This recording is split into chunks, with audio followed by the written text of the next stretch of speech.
નમસ્કાર, હું પંડ્યા આરતી આપ જોઈ રહ્યા છો spark today news. Baroda bar association દ્વારા દર વર્ષની જેમ આ વર્ષે પણ ક્રિકેટ મેચનું ખાસ આયોજન કરવામાં આવ્યું, જેમાં બાર એસોસિએશનના પ્રમુખ નલિન પટેલ દ્વારા ભાયલી મેદાન ખાતે આ ક્રિકેટ મેચનું ખાસ આયોજન કરવામાં આવ્યું, જેમાં 95 જેટલી ટીમ દ્વારા પ્રતિસ્પર્ધિત કરવામાં આવ્યું, પાર્ટિસિપેટ કરવામાં આવ્યું, જેમાં 15 ટીમો મહિલાની હતી. તમામ લોકો દ્વારા આ ક્રિકેટ મેચમાં પાર્ટિસિપેટ કરવામાં આવ્યું અને ખાસ મહેમાન તરીકે વડોદરા શહેરના પોલીસ કમિશનર અનુપમસિંહ ગહેલોત પણ ખાસ ઉપસ્થિત રહ્યા. એક મહિલા ટીમ અને એક પુરુષ ટીમ દ્વારા જે આ ફાઇનલ છે તે જીતવામાં આવી, ત્યારે તમામ જે પ્રતિસ્પર્ધીઓમાં જે વિજેતા બન્યા એ તમામ લોકોને વડોદરા શહેરના પોલીસ કમિશનર અનુપમસિંહ ગહેલોત દ્વારા ટ્રોફીથી સન્માનિત કરવામાં આવ્યા. આજે अपना बड़ौदा लायर्स क्रिकेट टूर्नामेंट 2023-24 समापन થયા.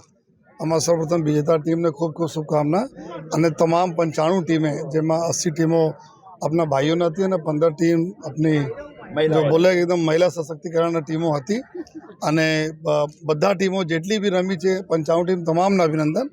રમવાના અને જીતવાના તો એક ટીમના હોય છે, પરંતુ બધા પાર્ટિસિપેટ કરે અને જે રીતે ખૂબ સરસ માહોલમાં અહીંયા ભાયલી ગામ ખાતે મેચ થયા, એના માટે સૌપ્રથમ તો આપણા નલિનભાઈ પટેલ જે પ્રમુખ છે બહારના, અને એના નેતૃત્વમાં એના માર્ગદર્શનમાં ખૂબ સરસ ટુર્નામેન્ટ આપણા બड़ौदा બારના તરફથી આયોજિત કરવામાં આવે. તો બધા ટીમના આયોજકોને ખૂબ ખૂબ શુભકામનાएं. અને આ એક એવા ઇવેન્ટ હોય છે જ્યારે 95 ટીમ રમે તો આશરે તમે બોલો તો 1000થી વધારે જો પ્લેયરો રમતા હોય છે. તો એક તો આપસમાં ખૂબ ભાઈચારા પણ વધે છે, એકબીજાના મેલ મિલાપ બી થાય છે અને એક કોમ્પિટિટિવ માહોલ જો થાય છે અહીંયા જો પરિચય થાય છે આખી લાઈફ તો ખૂબ સરસ પરિચય જળવાય છે. તો બધાને જેટલા બી અમારા પ્લેયરો છે એના બી ખૂબ ખૂબ શુભેચ્છા આપું છું અને ફરીથી એક વખત જો है તમામ વિજેતા લોકોને ખૂબ ખૂબ અભિનંદન. બરોડા બાર એસોસિએશન તરફથી દર વર્ષે જે રીતે ક્રિકેટનું આયોજન કરવામાં આવે છે એ રીતે આ વખતે પણ આયોજન કરવામાં આવ્યું અને એમાં 95 જેટલી ટીમોએ ભાગ લીધો છે અને લગભગ 15 જેટલી મહિલા ટીમો છે અને બીજા જેન્ટ્સ એડવોકેટની પણ ટીમો છે. હવે એક વાત હું બહુ સ્પષ્ટ કહીશ કે આ જે ફાઇનલ આજે રમાઈ એની અંદર 2 ટીમો જે જીતી, એક લેડીઝ અને એક જેન્ટ્સ, અને એમાં જે અમારે એમના કોઈક સારી એવી વ્યક્તિના હાથે અમારે એમને ટ્રોફી અપાવી હતી.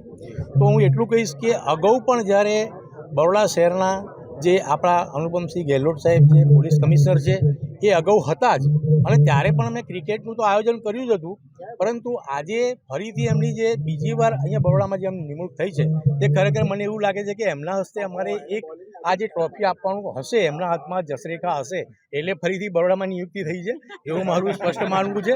અને આજે અમે ખરેખર બરોડા બાર એસોસિએશનને એવું લાગે છે કે આજે તમામ એક માહોલ જે બન્યો છે એ એટલા માટે બન્યો હશે કે તમામ વકીલોના સ્વાસ્થ્ય પણ જળવાઈ રહે અને એમને એક અનેરો ઉત્સાહ એમનામાં આવે.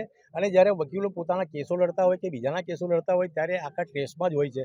તો એમના માટે રમતગમત એક પણ એક હોવું જોઈએ માધ્યમ કે જેનાથી એ પોતે ઉત્સાહિત રહે, સદા એમને પ્રેરણા મળતી રહે. અને આવા કાર્યક્રમો જે અમે જે કરીએ છીએ તેની પાછળનું કારણ પણ એક આ છે. અને આજે મેં કમિશનર સાહેબને કહ્યું કે આ જે એક એમને પણ હમણાં ઇન્ટરવ્યૂમાં કહ્યું કે એક ભાઈચારાની લાગણી પણ વધે છે.